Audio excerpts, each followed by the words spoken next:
આજના આ પાવન કથા પ્રસંગે વાળા પરિવારના આંગણે જ્યારે થોડા સમય માટે પણ ઉપસ્થિત રહેવાનું મને સદભાગ્ય સાંપડ્યું છે, ત્યારે મારા ગામની અંદર મારા માટે ખૂબ મહત્વની વાત કહેવાય કે આ મંચ પર 2 મિનિટ માટે પણ સ્થાન મળ્યું છે. દાદાએ કદાચ એટલા માટે બોલાવ્યા હશે કે છેલ્લા 2017થી મેં લખવાનું શરૂ કર્યું છે અને સત્ય ઘટનાઓ છે જે ઇતિહાસની છે, આજની છે, આવતીકાલની છે, એ મેં મારા કલમથી આલેખી છે. મેં 2 પુસ્તકો લખ્યા છે. એક લખ્યું છે વારસદાર, જે આપણા ગામની અંદર પટેલ પરિવારની અંદર 250 વર્ષ જૂની એક સત્ય ઘટના થઈ ગયેલી, એ મેં દાદાને અર્પણ કર્યું છે. એના પછી લખી છે 3 દાયકાની જિંદગી, કે જેની અંદર 75 સત્ય વાર્તાઓને મેં આલેખી છે. અને આજે મેં સાંભળ્યું કે આવતીકાલનો જે પ્રસાદ છે એ ગજેરા પરિવાર તરફથી છે, ત્યારે ખૂબ ગજગજ છાતી ફૂલે કે ઘરની અંદર ભાઈ ભાઈને નથી ભળતું, ત્યારે એક ગામની અંદર 2 અલગ અલગ સંપ્રદાય છે, 2 અલગ અલગ કુટુંબો કહી શકાય એને બને છે. અને અહીંયા જ્યારે એક અલગ તમારો સમાજ હોય અને અન્ય સમાજ પ્રત્યે તમે સમર્પિત થાવ ને, એ તમારી મહાનતા છે. મારે નાનકડા તમને 2 પ્રસંગો કહેવા છે કે એક વખત ભગવાન શ્રી રામ અને સીતાજી વનમાં ગયા હતા. ત્યારે સીતાજી કહે છે કે બસ હવે મારાથી આગળ નહીં ચલાય, મને ખૂબ તરસ લાગી છે. શ્રી રામ અને લક્ષ્મણ પાણી શોધવા નીકળે છે, ખૂબ ફરે છે, પણ ક્યાંય પાણી નથી મળતું. ત્યારે એક મોર હોય એ ભગવાન શ્રી રામને વિનંતી કરે છે કે ભગવાન પ્રભુ, આપની આજ્ઞા હોય ને તો મારે તમને એક સરોવર નજીક લઈ જવા છે. માતાજીને જે તરસ લાગી છે ને એને બુઝાવવા માટે મારે ક્યાંક નિમિત્ત બનવું છે. ભગવાન શ્રી રામને કહે છે કે હું આગળ આગળ ચાલતો જાઉં અને મારું એક એક પીછું ખેડતો જાઉં, અને ભગવાન તમે એ મારા પગલે પગલે ચાલ્યા આવો. મોર તો આગળ ઉડતો જાય છે, પોતાનું એક એક પીછું ખેરે છે, અને ભગવાન અને લક્ષ્મણ એમની પાછળ પાછળ જાય છે. અંતે સરોવર સુધી જાય છે.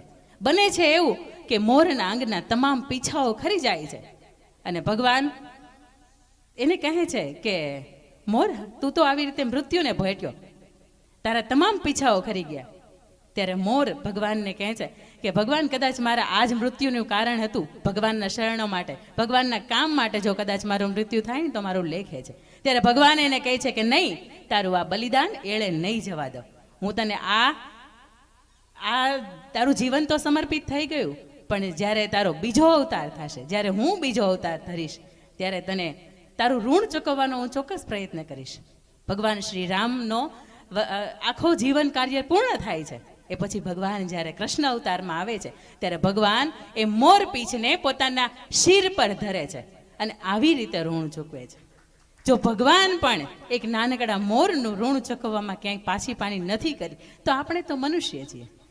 કોક આપણને ખાલી એક હાથ પકડીને ઊંચો કરે છે તો એ જ એનું આજીવન ઋણ રહી ગયું. અને બીજી મારે એક સ્ત્રીઓ માટે વાત કરવી છે કે આપણે કઈકઈનું પાત્ર ખૂબ સરસ રીતે જાણીએ છીએ, પણ એક તિરસ્કારની દ્રષ્ટિએ જાણીએ છીએ. કારણ કે રામને વનમાં જવાનું કારણ તો કઈ માતા હતા ને. એક કુળની અંદર 3 માતાઓ હોય, એ કઈ છે. જ્યારે એક વખત રાજા દશરથ પોતે પોતાના રણ મેદાનની હતા, ત્યારે કઈ રાણીને ખબર હતી કે પોતે જો આડો હાથ નહીં રાખે, 2 પોતાની આંગળીઓને ટેકો નહીં આપે રથને, તો રથ તૂટી જશે ને મારા હસબન્ડ છે, મારા પતિ છે, એ હારી જશે. પોતાના પતિની જીત માટે પોતે એ નિમિત્ત રૂપ બની હતી. ત્યારે દશરથ રાજાએ કીધું હતું કે માંગ, તારી 2 આંગળી રાખી હતી ને એ માટે 2 વચન માંગે, તારે શું જોઈએ છે? ત્યારે રાણીએ કીધું હતું કે સમય આવશે ને ત્યારે હું માગી લઈશ. એને સંગ કોનો હતો? એને સંગ તો મંથરાનો. જ્યારે સમય આવ્યો ત્યારે માંગવાનું થયું, ત્યારે રાણી કઈ માંગ્યું કે મારા ભરતને ગાદી મળે અને શ્રી રામને વનવાસ મળે. કારણ શું હતું? શું રાણી કઈને નહોતી ખબર પડતી? એને શું નહોતી ખબર કે મારા જેથી તેદી ભાગ્યમાં ભરતના ભાગ્યમાં રાજ્ય નથી લખ્યું?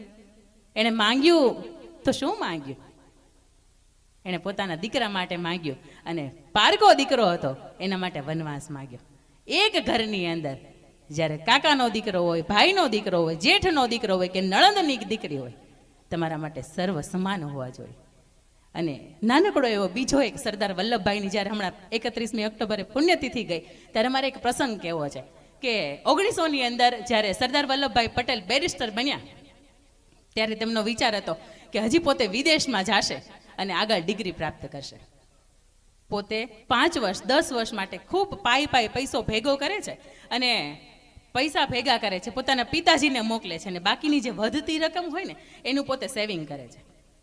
એ સેવિંગમાંથી પોતે એક કંપનીની અંદર કાગળિયા કરાવે છે પોતાને લંડન જવા માટેના. એ કાગળિયા થઈ જાય, ટિકિટ અને પાસપોર્ટ હોય એની ઘેરે આવે તો ટિકિટની ઉપર પાસપોર્ટના જે કુરિયર કંપની હોય એની અંદર લખ્યું હોય કે VZ પટેલ, વલ્લભભાઈ ઝવેરભાઈ પટેલ. હવે બને છે એવું કે એના મોટા ભાઈ હોય એનું નામ પણ વિઠ્ઠલભાઈ ઝવેરભાઈ પટેલ, એનું પણ ટૂંકું નામ VZ પટેલ થાય. તો કુરિયર વાળાથી ભૂલથી એ જે કુરિયર હોય એ બાજુના જે પોતાના મોટા ભાઈ રહેતા હોય એની ઘરે જતું રહે છે.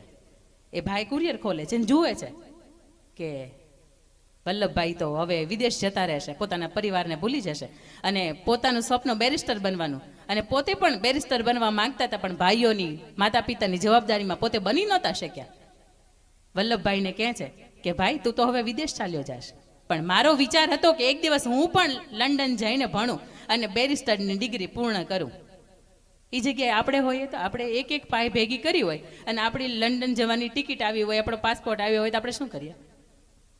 કોઈને પૂછીએ ખરા? કોઈને કહીએ? બાજુવાળાને ખબર ન પડવા દે કે આપણે જઈએ છીએ.